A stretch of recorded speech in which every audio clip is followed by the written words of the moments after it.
Good afternoon, and welcome back to Tim's Brick Adventures.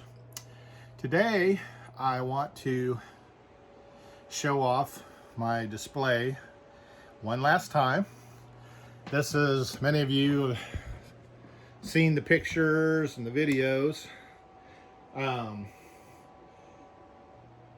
from my display that I did for the 2018 Brick Fiesta show.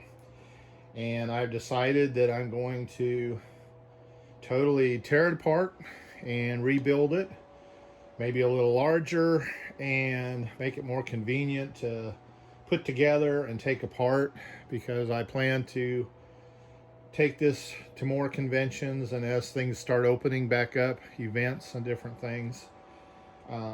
But I did want to really share. I put everything back, people, everything on here now. It's never the same way twice, so it'll be new stuff.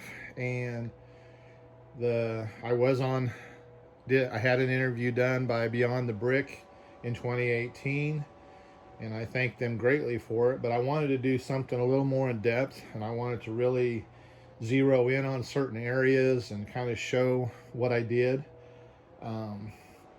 I thank you all that have been supporting me and these subscribers. I can't thank you enough, and I just want to continue to share what I love, and my fellow Western builders provide, more reference and what I've done. Hopefully that'll help some of you out. I know you all have done great. I love seeing what you all do. So with that, this is probably going to be 2, maybe 3-part video series. We'll see how it goes, but I've learned that it's easier for shorter videos to upload and editing and all that kind of thing. So we're going to really dive into it, and I'm going to show, I've done some things here recently, some new custom figures and stuff, so I want to share them, and just I came up with some ideas when I was putting stuff back. So hopefully you'll be excited to see, and this will be something that you can come back again and again to look at and get new ideas and be inspired. So with that, I'll be back in just a minute. Thank you. And we're back. So I would like to start our little video tour with the motion aspects of this display. As you ask most anybody at the conventions and different opportunities to set up something this large, the adults and the kids alike all like to see some kind of motion going on in the display. So I just happen to have a working windmill, and then the train from the Lone Ranger movie. So let's make sure that we have power. I actually built this little building here to house the battery box and the IR. Okay, it says we got power. So we get the windmill going. Yay! We have the working windmill. Now that was a labor of love. A lot of work went into that, and truthfully, it's very fragile. I've held my breath, moved it, and it has traveled to 2 different states and still together. So that may not change. That may stay with the next one, or when I rebuild. I guess we'll walk just a little bit here. So when you're building mountains and you want the train to go through, you definitely got to have a whole space to get in there and fix the train, because invariably, if you're going to have a crash or problems, it's going to be inside the mountain. So I tried to leave plenty of space for the mountain. Now, as I said, I love this Continental train from the Lone Ranger movie, and there was plans online to motorize it. So that's what I did. One version of it is you put the battery and the IR and the motor into this car, the coal car. But I like somebody else had come up with this idea of this car. And I believe there's a similar car, and maybe it came with the movie. I think there is. It's the prison car or something like that. So make sure we got power. Yes, we do. There's the battery box in there. Something else I wanted to show off. That's a passenger car and caboose that I made myself for this train. I didn't have there wasn't all the dark green parts, or I would have made it match the other part of the train a little bit more, but I thought the dark red and dark green complemented each other really nicely. Also, when for some reason, all the times I have displayed this train, or this display, I have never put an engineer in the train, and so I finally got around to doing that. So let's get the train going here.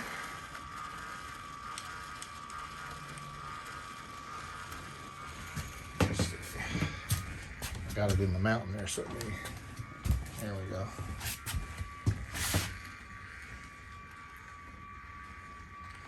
Now,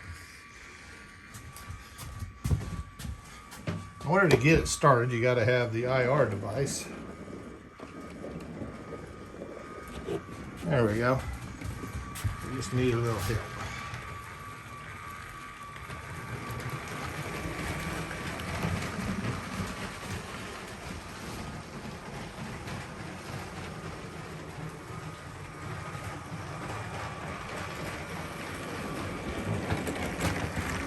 Candid shot. So I added the engineer, and the figure on top of the coal car is actually, I think, a hidden side figure. And so I thought he made a good looking engineer. But he wouldn't fit inside the main compartment there, so he has to be on top shoveling the coal down to the other engineer inside there. If you can see him. So I guess since we're on this side, let's talk about the mountains a little bit. This was my first attempt at building mountains. This is actually the second version of it. This is the mine shaft that kind of goes, it doesn't go all the way back in there, but it gives the illusion. And what's kind of cool is there's the miner, grumpy miner figure from the Toy Story. There's several Toy Story figures in here because they had the Western theme. So this was, like I said, this was my first attempt at the mountains, and I just kind of started. Basically, I got the size I needed, and you start building upwards, just utilizing the slope pieces, and just kind of giving different angles and just fitting it in. I think I had to order pieces 2 or 3 times because I kept running out of tan. So hopefully I have enough now to do what I want to do. It needs to be bigger. There's my Kit Carson figure. He's having trouble there with the mountain lion. And then over here have just my generic mountain men figures. Now on my historic figures, I really take a lot of time studying the what few usually historical figures there are. and matching and going through Bricklink, looking at every single head that they have, and then ordering it, or sometimes I have it. So I've really, in the outfits are, for the most part, of all my historical figures are genuine Lego. I am thinking about trying to make custom stickers for a little bit more realism. The waterfall, I'm really gonna hate having to redo that because that took a lot of time. I'm really proud of that. My inspiration from that, we have in the Houston Brick Club, we have a gentleman, one of our members, Damon, who just builds these incredible mountains and waterfalls. In fact, on my Flickr page, I believe he's been at several of the events that I've been to, and I always take pictures. So there are some pictures there of his stuff, and you'll see what I'm talking about. But I kind of his ideas, and then my own. I'm gonna turn the windmill off. That noise kind of irritating. A lot of great ideas from him. The color scheme, I always remember being in Utah, and I just loved the colors of the mountains and stuff. And so when I got into the Lego and decided to try and do some Western themed builds, that I love that color scheme, and I wanted to copy that. And I've since seen, it took me a while. I honestly had this idea on my own, but by the time I got around to it, I saw a lot of other people already had the same ideas. I mean, so, and that's great because we all can look, learn from each other and get better. Now the lavender streak in there, kind of an accident. I had a bulk bunch of lavender 1x2s, just happened to be sitting there, and I got to looking at it because I was on the dark tan layer, and I thought, that might look kind of good in there, kind of give us some different highlight. And so I added it in, and I really liked it, and I've gotten a lot of great comments on it. So obviously it was a good choice, and now I've discovered some other colors that are going to find their way into the next build. There's I love the eagle. He came in the set, the outdoor set. It's just a people builder city set that came out, I don't know, 2 or 3 years ago now maybe, but it was the original of those people sets that they've started doing now. I guess too, some of my desert landscape, the cactus and stuff, kind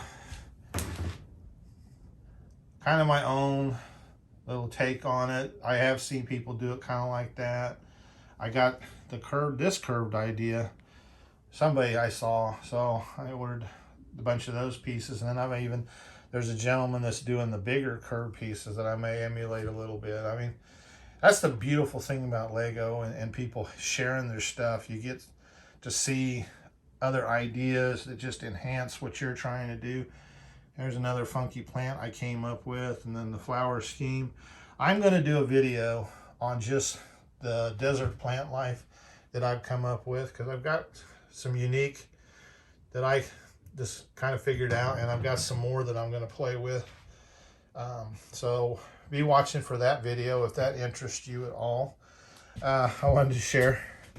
So in the 2018 show, a friend of mine, he had the old, I guess you'd call him miner, prospector with the horse and packed.